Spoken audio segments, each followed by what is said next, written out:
हम खुद को धार्मिक मानते रहते हैं, खुद को मानवतावादी मानते रहते हैं, खुद को सद्गुणों का भंडार मानते रहते हैं।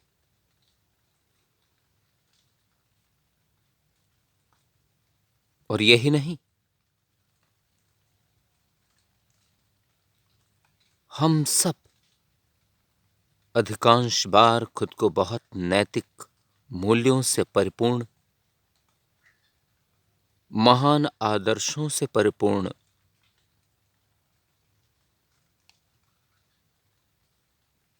नैतिकता की पराकाष्ठा तक खुद को समझकर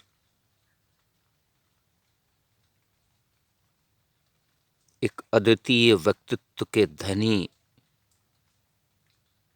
समझकर खुद ही गुमान में खोए रहते हैं।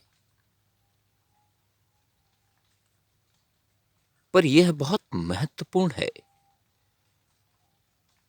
कि उस आवरण के पीछे क्या है। ये जो आवरण दिख रहा है, इसके पीछे की वास्तविकता क्या है।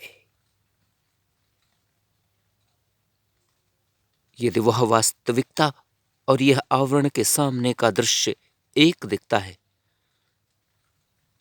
तो बहुत अच्छी बात है, तब तो अद्भुत है, अकल्पनीय है। यह दृश्य आनंदित कर देने वाला होगा, परमानंद ब्रह्मानंद की अनुभूति करा देने वाला होगा। परंतु यदि इसमें अंतर रहा, यदि इसमें भेद रहा, सामने कुछ और पीछे कुछ रहा, दोनों में लेश मात्र का भी यदि अंतर मिला,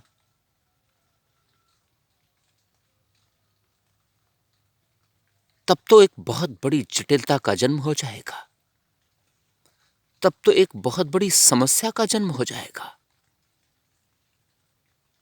और ऐसी समस्या जो अंतर्मन को, अंतरात्मा को झकझोर कर रख देगा, तब तो बहुत बड़ा अनर्थ हो जाएगा। और इस अनर्थ को स्वीकार नहीं किया जा सकता, इस अंतर को स्वीकार नहीं किया जा सकता, इस भेद को स्वीकार नहीं किया जा सकता। और यदि इस भेद को, इस अंतर को जबरन स्वीकार किया जाएगा, तब तो इससे भी बड़ा अनर्थ हो जाएगा।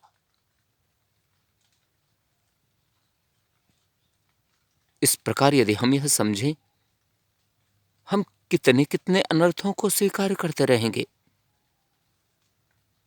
अच्छा तो यही है, उस आवरण के सामने दिखने वाले सभी क्रियाकलाप जो हम करते हैं, वे सभी गतिविधियां जो हम करते हैं, वे सभी दृश्य जो विश्व पटल पर हम रखते हैं, दुनिया के सभी लोगों के सामने प्रस्तुत करते हैं।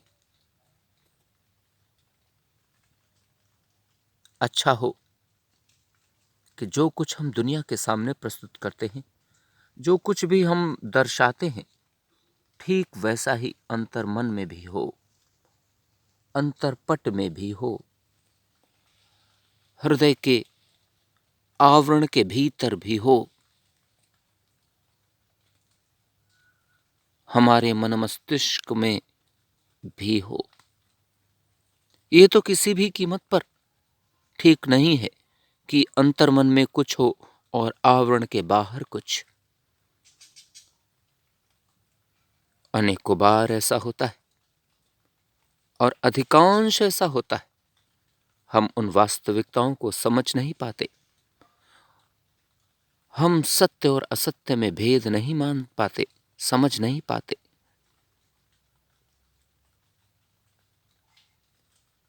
शाश्वत और नश्वर में भेद नहीं महसूस कर पाते और हम अधिकांश समय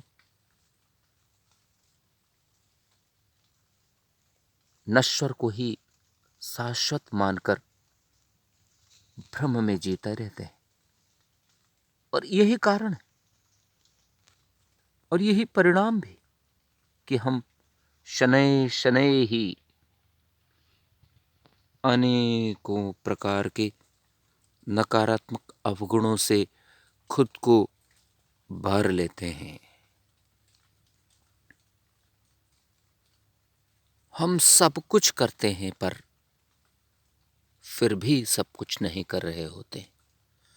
हम सब सत्कर्म कर रहे होते हैं फिर भी हम अंतर्मन से सत्कर्म नहीं कर रहे होते हैं।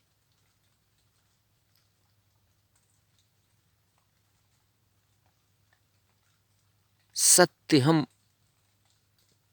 अंगीकृत कर रहे होते हैं, न्याय, धर्म, ईमानदारी, मानवता, शांति, अहिंसा को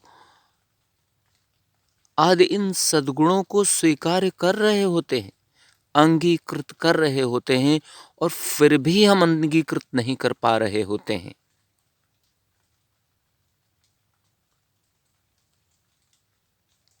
यही तो जटिलता है। जब हम इन सद्गुणों को स्वीकार कर रहे होते हैं, इनके ऊपर मनन चिंतन कर रहे होते हैं, इनसे प्रेरित होकर आगे बढ़ रहे होते हैं, इन सद्मार्गों पर चलकर खुद के जीवन को कल्याण में बनाने का प्रयास कर रहे होते हैं, ठीक उसी प्रकार और ठीक उसी समय हम इन सद्गुणों के प्रति समर्पित नहीं हो रहे होते हैं, इन्हें पूरी तरीके से स्वीकार नहीं कर पा रहे होते हैं और इन्हें अपने जीवन में पूरी तरीके से घटित करके अपने जीवन को हम संचालित नहीं कर पा रहे होते हैं। और जब इन्हें हम पूरी तरीके से अंगीकृत नहीं कर पा रहे होते हैं, उसी समय नई नकारात्मक पोटली का जन्म होता है। एक नई नकारात्मक पोटली जिसमें अनेकों नकारात्मक अवगुण भरे रहते हैं और हम उस पोटली को छुपा कर रखे रहते हैं। दिखा तो हम कुछ और रहे होते हैं, दुनिया के सामने प्रस्तुत तो हम कुछ और कर रहे होते हैं। दुनिया के सामने हम सकारात्मक गुणों का भंडार स्वयं को तैयार करके प्रदर्शित और प्रस्तुत करते रहते हैं, लेकिन उस अंतर मन की वास्तविक पोटली में हम क्या रख रहे होते हैं? अनेकों अवगुण, वे नकारात्मक अवगुण जो हमें अंधकार की गर्त में ढकेलने के लिए विवश कर देते हैं। और बल्कि विवश नहीं, हम खुद ही दौड़ते हुए उस अंधकार की ओर बढ़ते चले जाते हैं और उन अंधकार की गर्त की ओर बढ़ते हुए उस रूप में एक महत्वपूर्ण नकारात्मक पोटली जो है, उसमें नकारात्मक अवगुण जो असत्य, अधर्म, अज्ञान,